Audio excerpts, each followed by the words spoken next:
તો આ તરફ સુરતથી સમાચાર સુરતમાં બોગસ બિલિંગ કેસમાં ટોળકીના સાગરીતની ધરપકડ કરવામાં આવી છે। આરોપી હાર્દિક ગુરિયાએ ₹50.46 લાખની છેતરપિંડી કરી હતી। હાર્દિક એક્સિસ બેંકમાં સેલ્સ એક્ઝિક્યુટિવ હતો અને સાથે જ ત્રાહિત લોકોના ડોક્યુમેન્ટ મેળવી અને બોગસ પેઢી ઊભી કરી હતી। સરકારમાંથી ખોટી રીતે ટેક્સ ક્રેડિટ પણ મેળવ્યા હતા। સુરતમાં જ રીતે આ ઘટનાક્રમ સર્જાયો। ₹50.46 લાખના બોગસ બિલિંગ કેસમાં ટોળકીના સાગરીતની ધરપકડ કરવામાં આવી છે। આરોપી હાર્દિક ગુરિયાએ ત્રાહિત વ્યક્તિઓને વીમો કઢાવી આપવાનું કહીને તેઓના ડોક્યુમેન્ટ મેળવ્યા અને ત્યારબાદ તેના આધારે બોગસ પેઢી ઊભી કરી હતી, જે પેઢીના નામે બેંક ખાતાઓ ખોલાવી અને ત્યારે વ્યક્તિઓના ડોક્યુમેન્ટ્સ બોગસ બિલિંગ આચરતી ટોળકીને આપ્યા હતા અને સાથે જ જીએસટી સર્ટીનો ઉપયોગ કરીને સરકારમાંથી ખોટી રીતે ટેક્સ ક્રેડિટ મેળવી અને સરકારી તિજોરીને આર્થિક રીતે નુકસાન પહોંચાડ્યું હતું।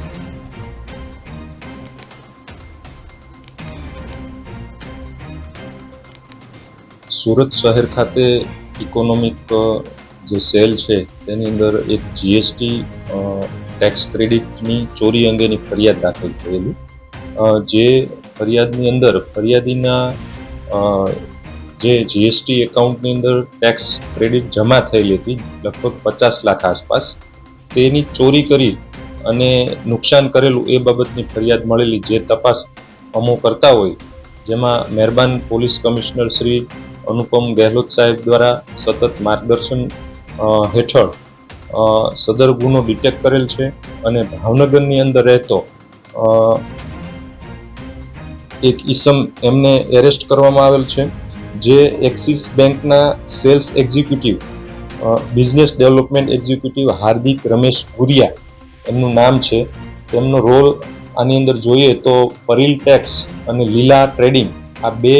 બોગસ બેંક એકાઉન્ટો ખોલાવ્યા અને એકાઉન્ટ હોલ્ડરોને વીમો ઉતારવો છે એવું ખોટી રીતનું માર્ગદર્શન આપી અને અભણ વ્યક્તિઓના આવા બોગસ એકાઉન્ટો ખોલ્યા અને એકાઉન્ટોની અંદર અન્ય ત્રાહિત વ્યક્તિઓના મોબાઈલ નંબરો એડ કરવામાં આવ્યા અને જે બેંકની પાસબુક, ચેકબુક, એટીએમ બુક આ બધી વસ્તુઓ અન્ય વ્યક્તિઓને આપવામાં આવેલ છે, જે બાબતે આ ઈસમની ધરપકડ કરવામાં આવેલ છે અને એમના રિમાન્ડ મેળવવાની